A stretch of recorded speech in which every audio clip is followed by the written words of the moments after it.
मैं नैना हूँ। हाल ही में मेरी शादी हुई है और मैं और मेरे पति विनय एक बड़े शहर जयपुर में शिफ्ट हो गए हैं। हम सिर्फ 2 लोग हैं और हमारे पास एक बड़ा फ्लैट है। विनय की एक अच्छी नौकरी है। कभी कभी मैं सोचती हूँ कि मुझे कितना अच्छा पति मिला है। शहर में आए हमें अभी कुछ ही दिन हुए थे, तभी एक दिन विनय एक 18 साल की लड़की को घर ले आए।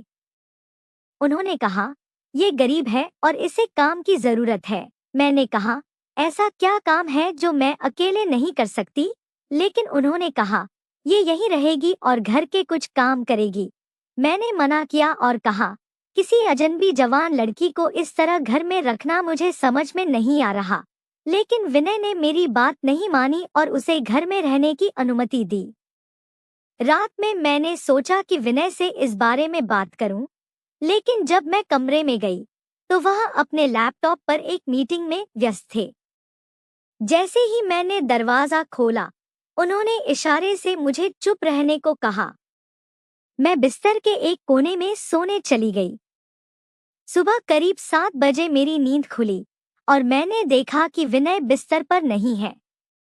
बाथरूम में भी वो नहीं थे। दरवाजे के पास जाकर मैंने देखा कि किचन में विनय उस लड़की को पैसे दे रहे थे और वो लड़की रो रही थी।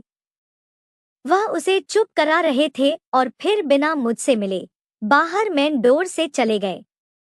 मुझे समझ नहीं आया कि यह सब क्या हो रहा है।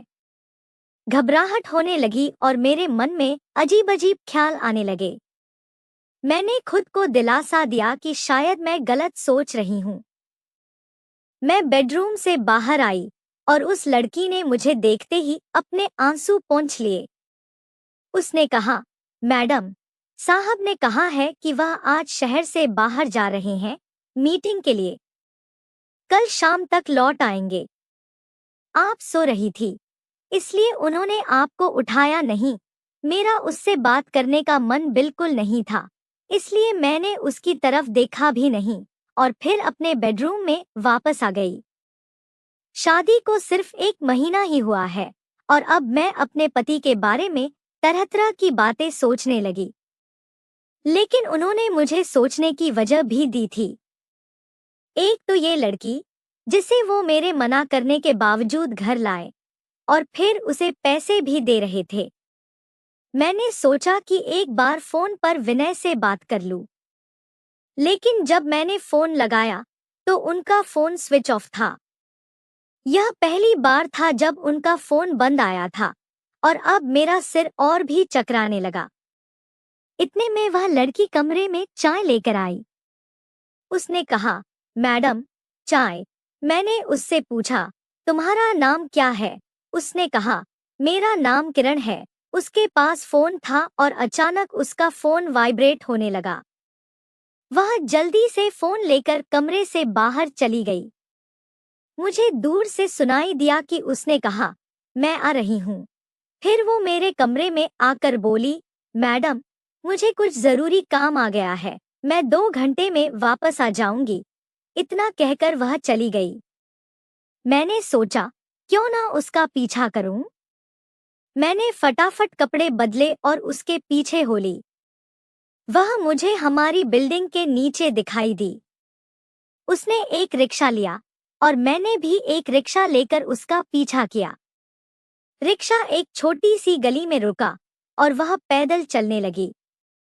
छोटे छोटे घरों से होते हुए वह एक घर के पास पहुंची। मैं उसके पीछे पीछे चल रही थी, बिना सोचे कि मैं क्या कर रही हूँ और क्यों। दरवाजा खुला और वह लड़की अपनी माँ से लिपटकर जोर जोर से रोने लगी। माँ बेटी दोनों रो रहे थे और दरवाजा बंद करना भी भूल गए।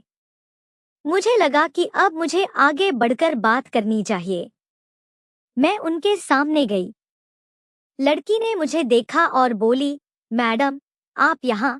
मैंने कहा, तुम्हारे साहब ने कहा था कि तुम्हारा ध्यान रखना। उसकी माँ ने कहा, ऐसे लोग बहुत कम होते हैं। मैंने पूछा, क्या परेशानी है? उसकी माँ ने कहा, इसके पिता ऑफिस में सिक्योरिटी गार्ड थे, अचानक हार्ट अटैक से उनका देहांत हो गया।